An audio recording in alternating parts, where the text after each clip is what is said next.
Libby has a question for us. It's interesting to hear JFM often mention links to their other works, but still say advertisements suck. Busted. Is there a Don't know. distinction? We're ruined. Is there a distinction between advertisements from large industries versus small businesses? All right, I'm sitting on my soapbox here. Here's what I'll say. No, there's not a distinction. In fact, I will say that I actually prefer advertisements from large corporations because they tend to put some resources into those, so they're a little more interesting and Aesthetically appealing. Absolutely. Yeah. Entertaining even. Yeah. Although sometimes they even throw in like the random message of like, you know, like you brought up the other day where it brought up the chess player, had nothing to do with the product. But they're like, hey, here's a chess player you didn't know about. Go learn more about this chess player. Yeah. And so I will say simply, a blanket statement, advertisements suck. Unfortunately, we conflate advertisement with marketing or promotion. And so when Ryan and TK and I talk about a book that we wrote, or we talk about something we've created for other people to find value in, that is not an advertisement. We have an essay on our website. I would encourage you to read the full thing. I'm certainly not going to read the whole thing because it's like 15 pages, but it's called, Can We Have an Honest Conversation About Advertisements? We'll put a link to this in the show notes. And the reason this is so important to me is because I think people don't understand the distinction between advertisement and marketing or promotion. And so here's how the essay goes. If the following screed were a peer-reviewed journal article, its abstract would be brief. Advertisements suck. Well, at least most of them do. That's not to say that all advertising is inherently evil or even bad, because not all advertisements are created equal. They run the gamut from informative to downright destructive.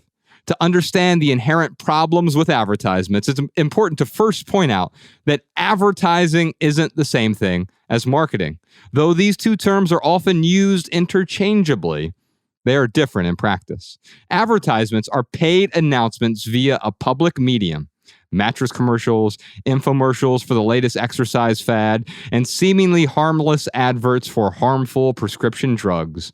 And they are generally not an endorsement by the platform on which they are displayed. So an example of that, if all of a sudden we cut to a break right now and we're talking about Viagra pills, or we're talking about mattresses or underwear, someone is paying us to talk about those things, right? So that's what an advertisement is. In Latin, advertere means to turn toward, and that's exactly the aim of today's ad agencies. They're willing to pay heaps of money to turn your eyes toward their products and services. And if the demand for a product isn't as high as the supply, no problem. Advertising can create a false demand if the budget is high enough. In recent years, worldwide spending on advertising has topped $500 billion. Even writing the full number, 500,000,000,000, commas and all, doesn't come close to truly understanding its depth. So let's put it into perspective. If you leave your home today and begin spending $1 every single second, it will take you more than 15,000 years to spend $500 billion.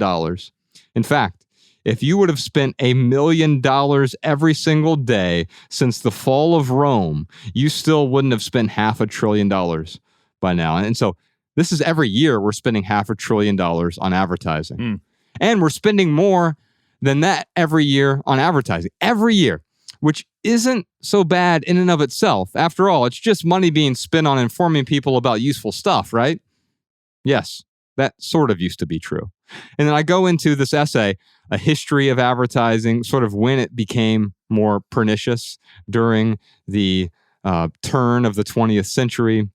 And as we started increasing the demand by trying to get people to buy more things they didn't need. The essay goes on to talk about the overreach of advertisers, how we really capitalize on the insecurity of people. And so when I say advertisements suck, it's because quite often these advertisers are paying to be on large platforms to make you feel more insecure. So you'll vote a particular way, so you'll buy a product or service, so that you'll enrich a corporation or an individual And the only way that they see that they can do that is to make you feel inadequate. Because if you feel perfectly whole and complete, then you don't have a need for their product or service. Another thing that advertisers do, and there's a whole section here about selling scarcity. And so act now, limited time only, while supplies last. These advertiser-induced artificial limits are almost always imaginary. It's funny when you go see you drive by a car dealership and it's like, big sale. And it's like, well, the sale wasn't yesterday. Like, what changed from yesterday that all of a sudden this car is $5,000 cheaper? Well, it's that maybe they got more inventory in stock. There are things that companies will do, but generally it has to do with they have a particular quota that they're trying to meet. And so they create artificial scarcity. I would also say that advertisers are really good at selling non-essentials and making them feel as though they're essential, right? So they sell us trash until it's good for us, literally.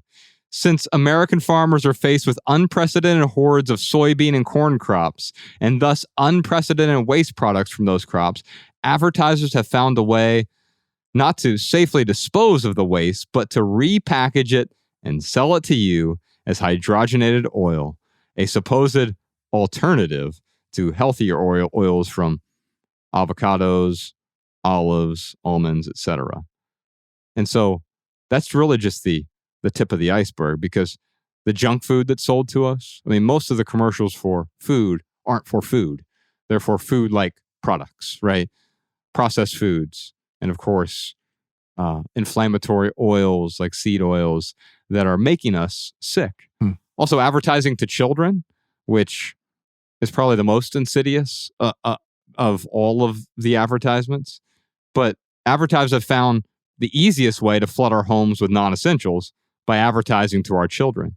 Not only do kids lack the critical thinking skills to say no to the foods that are killing us, but if they develop brand loyalty early, then Ronald McDonald has a lifetime customer.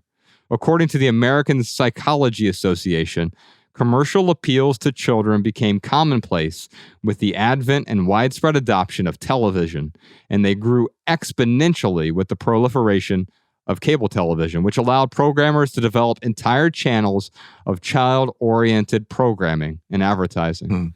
It's $12 billion a year right now that is used to advertise to the youth just in America.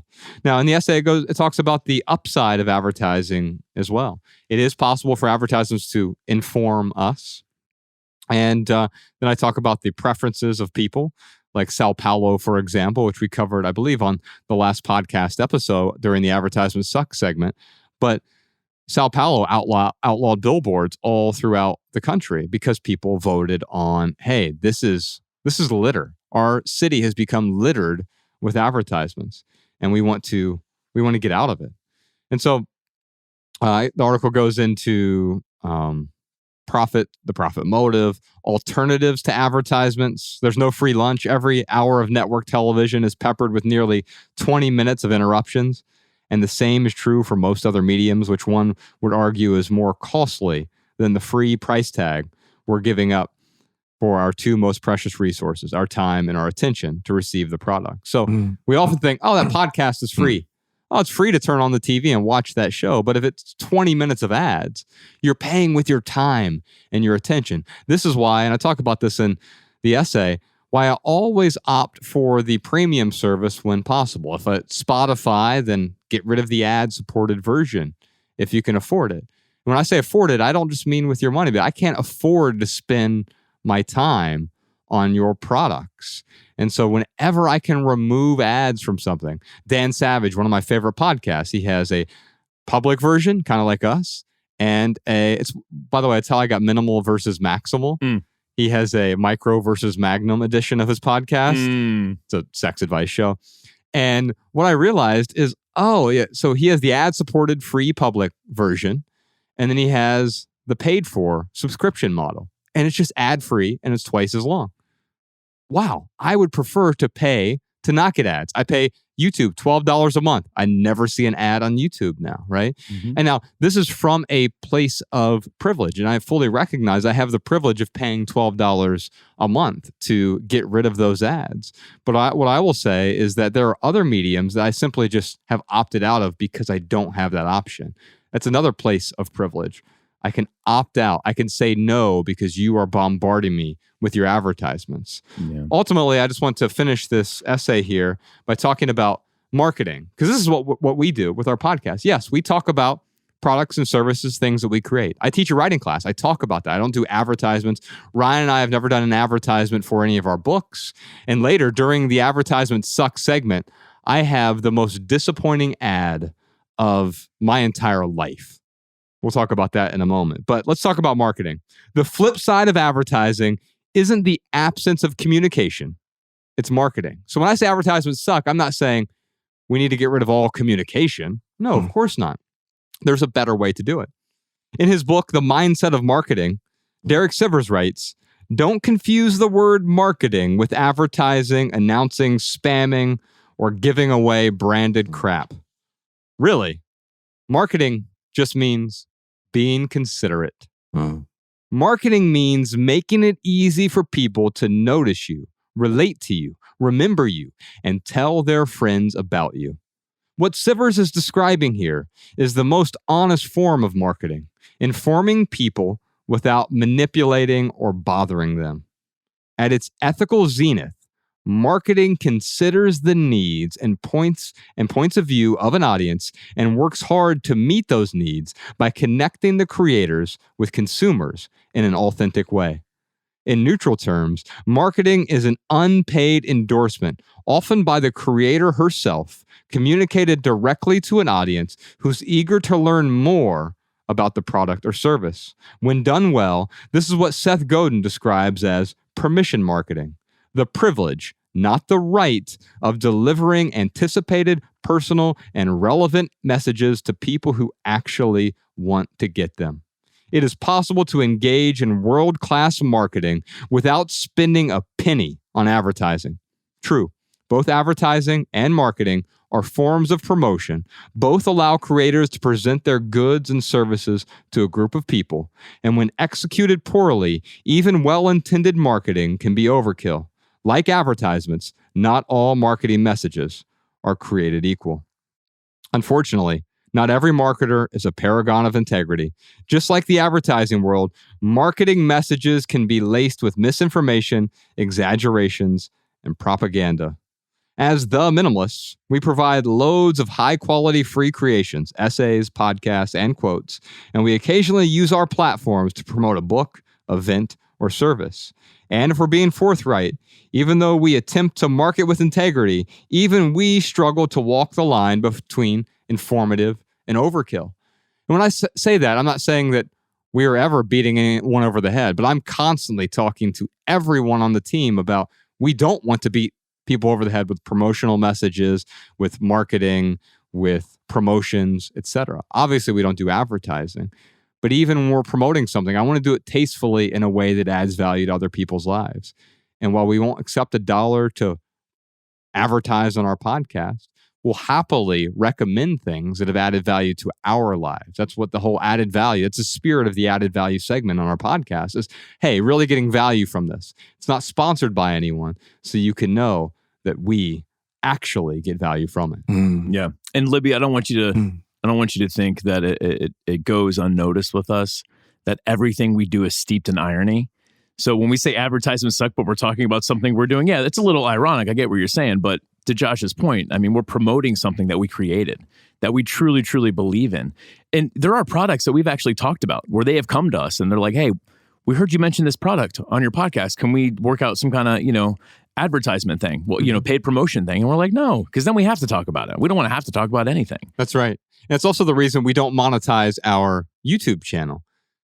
By the way, that would extend our reach significantly by monetizing it, and it allows more, because what happens is YouTube puts you more in their algorithms if they're running a bunch of ads on your videos. And understandably so, they're a business, they're allowed to do that. I'm grateful that YouTube gives us a platform to simply upload a video. Yeah. And I'm not entitled to anything. It cracks me up when I hear creators, YouTubers say, oh, I've been demonetized, I've been restricted. YouTube's giving you a platform for free to upload 4K video. You don't have to pay $100,000 for a server.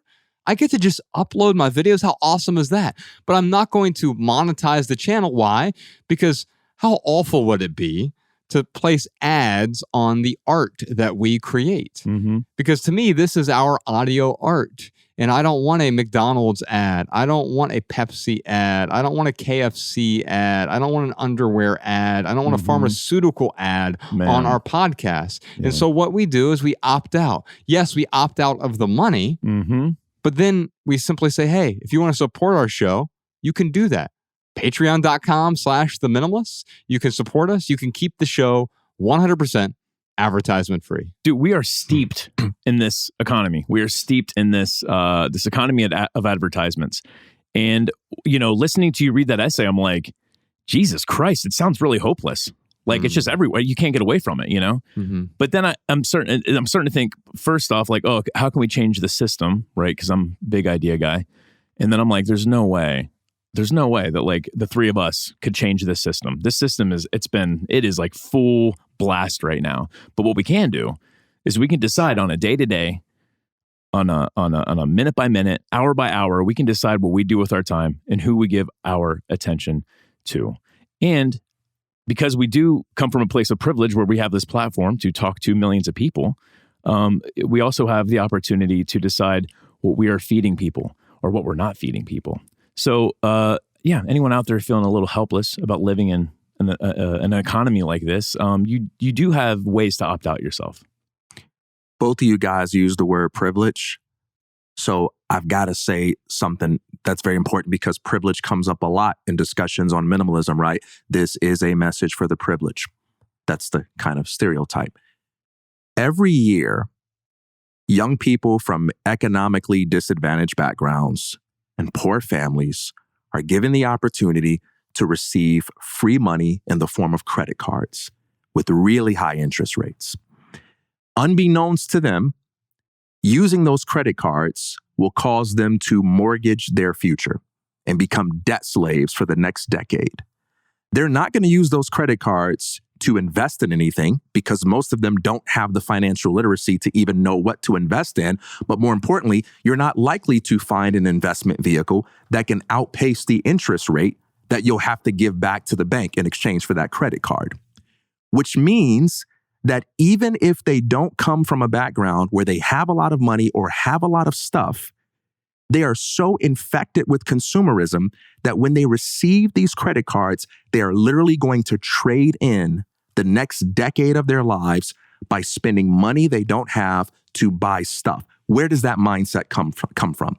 It comes from a culture that teaches them how to consume without teaching them how to create.